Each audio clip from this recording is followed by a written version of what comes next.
राज ठाकरे उद्धव ठाकरे विजयी मेळावा घेतात या संदर्भात काय आपण नाही, नक्की जरूर त्यांनी विजयी मेळावा घ्यावा. आम्ही घेतलेल्या निर्णयाचा त्यांना विशेष आनंद झालेला दिसतो आहे.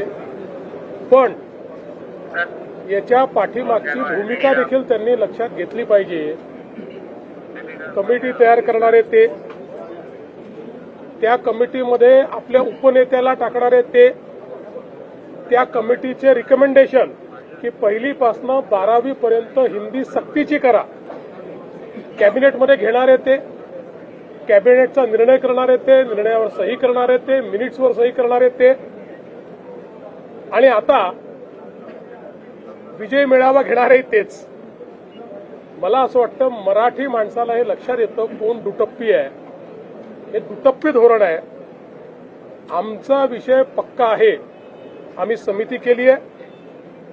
जे मराठी मुलांच्या हिताचा असेल तो निर्णय आमची समिती देईल आणि तो निर्णय आम्ही मान्य करू. कोणाचाही दबाव आम्ही मान्य करणार नाही. या ठिकाणी मराठी मुलांच्या हिताचं जे असेल तेच महाराष्ट्रामध्ये होईल आणि तोच निर्णय विद्यार्थ्यांच्या हिताचा निर्णय आम्ही घेऊ. महानगरपालिका निवडणुकीसाठी उघडलेलं दुकान आहे. मराठी व मराठी वाद गेले का जसं प्रश्न आहे. पहिल्यांदा तर भाषेवर मारहाण करणं हे अतिशय चुकीचं आहे. आम्ही मराठी आहोत, आम्हाला मराठीचा अभिमान आहे आणि महाराष्ट्रात मराठी बोलली गेली पाहिजे हा आग्रह चुकीचा नाही. पण एखाद्या व्यावसायिकाला मराठी येत नाही म्हणून मारहाण करणं हे पूर्णपणे चुकीचं आहे. उद्या आपले अनेक मराठी भाषिक लोक वेगवेगळ्या राज्यामध्ये व्यवसाय करतात. त्यातल्या अनेकांना तिथली भाषा येत नाही म्हणून त्यांच्याशी पण अशीच वागणूक होईल का? भारतामध्ये अशा प्रकारची वागणूक आणि गुंडशाही ही योग्य नाहीये आणि म्हणून अशा प्रकारची गुंडशाही जर केली तर त्याच्यावर योग्य कारवाई ही केलीच जाईल.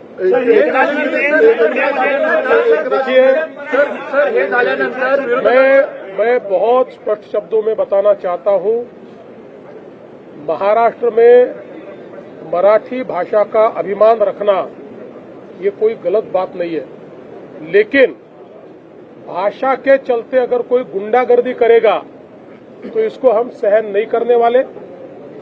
कोई अगर भाषा के आधार पर मारपीट करेगा तो ये सहन नहीं किया जाएगा. जिस प्रकार की घटना हुई है उसके ऊपर पुलिस ने एफआईआर भी किया और कार्रवाई भी की है और आगे भी अगर कोई इस प्रकार से भाषा का विवाद करेगा तो उसके ऊपर कानूनन कार्रवाई होगी. हमको हमारी मराठी का अभिमान है, लेकिन भारत की किसी भी भाषा के साथ इस प्रकार से अन्याय नहीं किया जा सकता. ये भी हमको ध्यान में रखना पड़ेगा. और मुझे तो कभी कभी आश्चर्य होता है कि ये लोग अंग्रेजी को गले लगाते हैं और हिंदी के ऊपर विवाद करते हैं. ये कौन सा विचार है और ये किस प्रकार की कार्रवाई है? इसलिए इस प्रकार से जो लोग ऐसा कानून हाथ में लेंगे इनके साथ कड़ी कार्रवाई की जाएगी.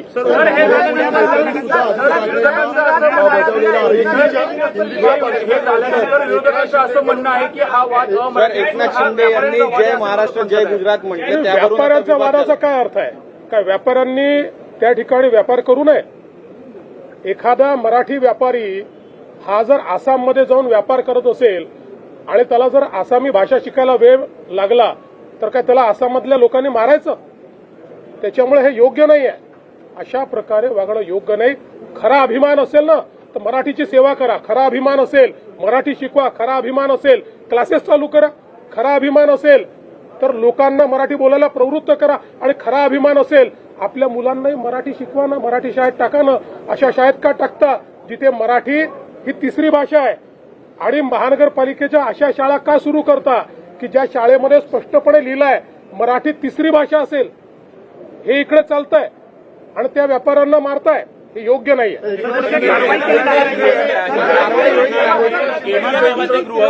एकनाथ शिंदे यांना पुण्यामध्ये जय गुजरात असा नारा दिलेला आहे. असं म्हणतात की अमित शहा यांना खुश करण्यासाठी त्यांनी हे वक्तव्य केलं. असं आहे, आपल्याला मी आठवण करून देतो.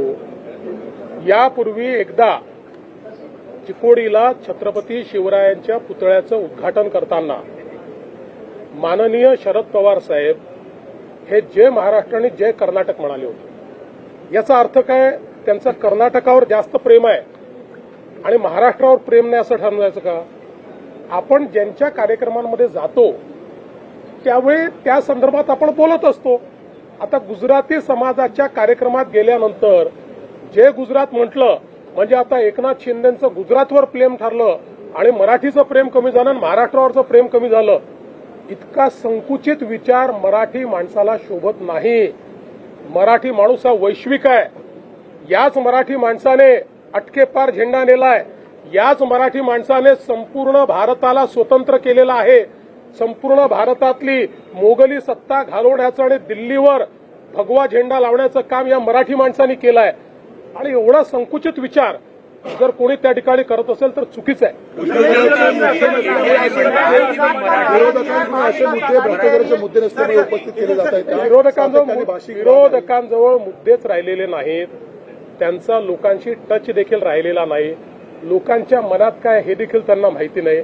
आणि म्हणूनच ते असे मुद्दे उचलत आहेत की जे मुद्दे खरं म्हणजे असे आहेत की ज्यातनं लोकांवरही त्याचा परिणाम होत नाही. काँग्रेस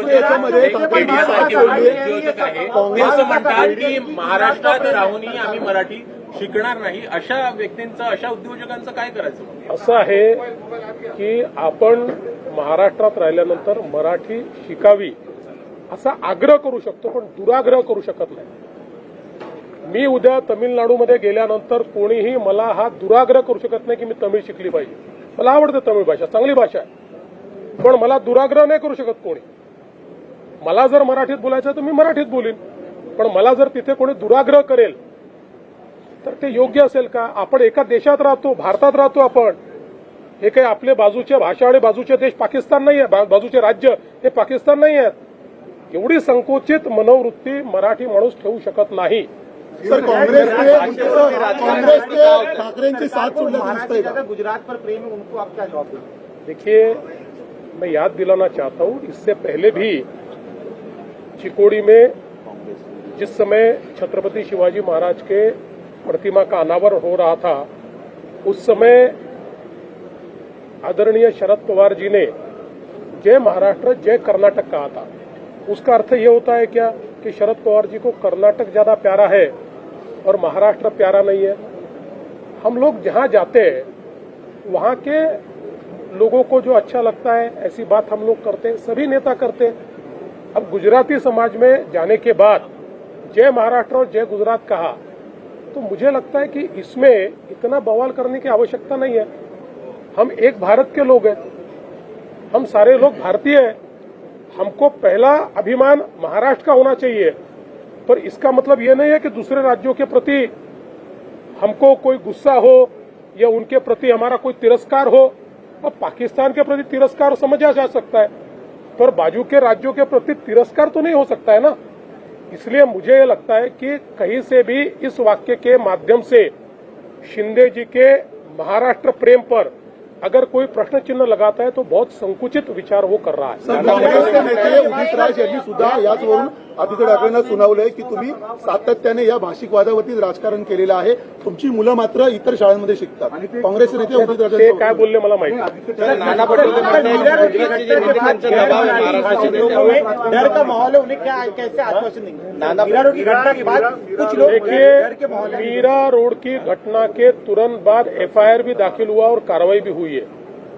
इस प्रकार से कोई भाषा के आधार पर गुंडागर्दी करेंगे तो हमारी सरकार उनको छोड़ेगी नहीं, उनके ऊपर कार्रवाई करेगी. मैं वापस कह रहा हूं, स्वभाषा का अभिमान होना चाहिए, मातृभाषा का अभिमान होना चाहिए, पर उसको आगे करके अगर कोई गुंडागर्दी करेगा तो सहन नहीं किया जाएगा. नाना पटोले ज्या पद्धतीने म्हणतात गुजरातच्या नेत्यांचा दबाव आहे महाराष्ट्राच्या नेत्यांवरती, म्हणून नाना पटोलेंना दिल्लीच्या दबावाची सवय आहे, सोनियाजींच्या राहुलजींच्या दबावाची सवय आहे. त्याच्यामुळे त्यांना सगळीकडे असाच दबाव दिसतो. मी त्यांना सांगू इच्छितो, ही काँग्रेस नाही, ही भाजप आहे. कामगारांच्या संदर्भात एक पत्रकाराचा विषय मांडला होता की त्याच्यामध्ये 17 मधले जी व्यक्ती आहे माथाडी कामगारांनी करोडो रुपयांची प्रॉपर्टी केलेली दिसून आले.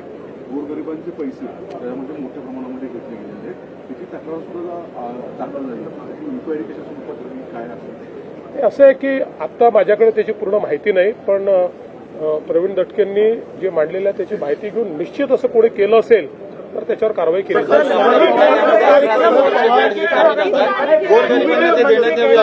मराठी लोगों का तूफान खड़ा होगा और सरकार को अरे भाई उनके मन में एक प्रकार से ये भावना है कि वही मराठी है. वो मराठी थोड़ी है, हम भी मराठी है.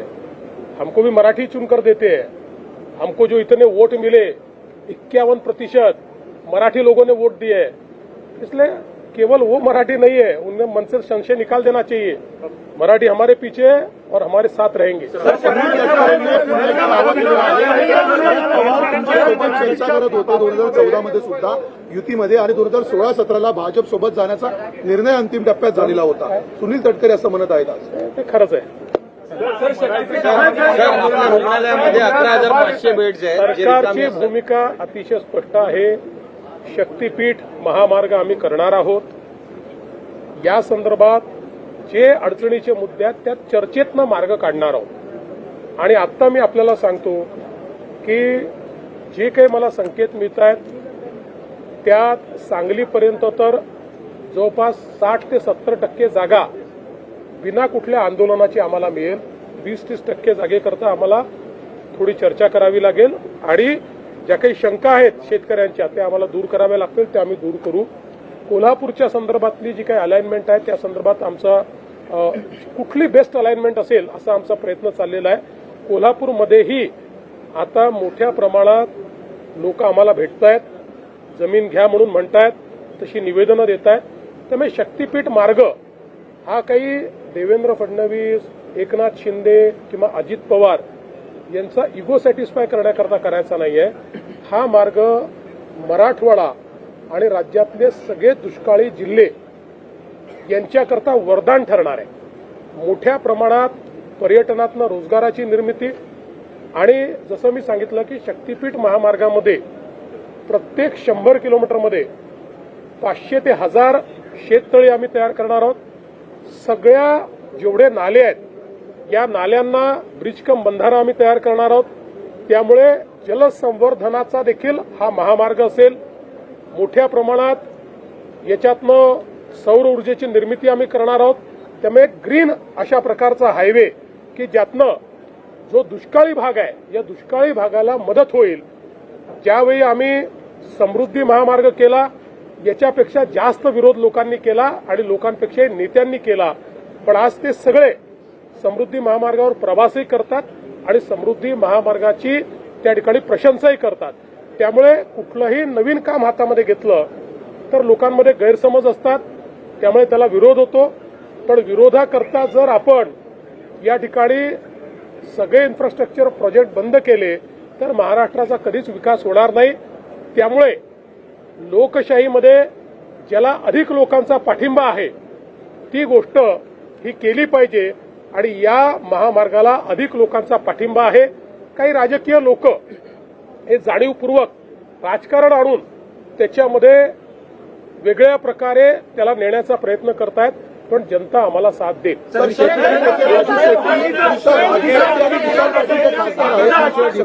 बाबत जेव्हा लोकशाही संवादात चर्चा सुरू होती त्यांनी सांगितलं की मुख्यमंत्र्यांनी आमच्याशी चर्चा करावी, शेतकऱ्यांची चर्चा करावी, आमचाही या महामार्गाला पाठिंबा असेल. तुम्ही वेळ देणार का? पाठिंबा देणाऱ्या सगळ्यांना आम्ही वेळ देऊ आणि जे विरोधात आहेत त्यांचंही म्हणणं ऐकून. सर, विषय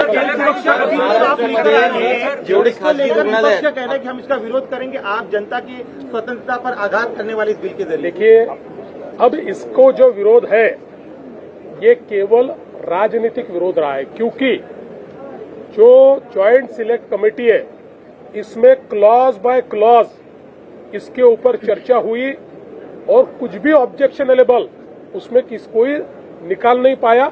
हाँ, कुछ 2-3 उन्होंने चेंजेस मांगे थे वो कर दिए हमने.